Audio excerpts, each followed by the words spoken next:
আমি আসলাম ঢাকায়, উঠলাম মেট্রো ট্রেনে এবং যাওয়া শুরু করলাম বিভিন্ন জায়গায় বেড়াতে, যেগুলো আপনারা দেখতে পারবেন আমার এগুলো শর্ট ব্লগে। তো আপনারা সবাই আমাদের সাথে থাকুন। তো আমরা এখন যাচ্ছি বিমান বাহিনীর জাদুঘরে। তারপর আমরা খেলাম ঢাকার 45 ডিগ্রি গরমে ঠান্ডা ঠান্ডা ঘোল খেয়ে আমরা ঢুকে পড়লাম বিমান বাহিনী জাদুঘরের ভিতরে। এখানে ছিল অনেকগুলো বিমান, প্লেন, সবই আসল কিন্তু নষ্ট হয়ে গেছে, এই কারণে এগুলোকে নিচে নেমে রাখছে। তো আমরা এখন ঢুকবো এই বিমানের ভিতরে এবং হেলিকপ্টারের ভিতরে, যেগুলো আপনারা দেখতে পারবেন এখন। তো আপনারা সবাই আমাদের সাথে থাকুন।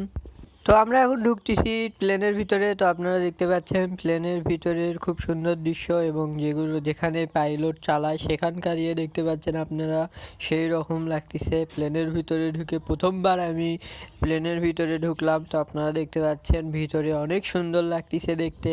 এরপরের ভিডিওগুলো দেখার জন্য আপনারা আমাদের চ্যানেলকে সাবস্ক্রাইব করুন।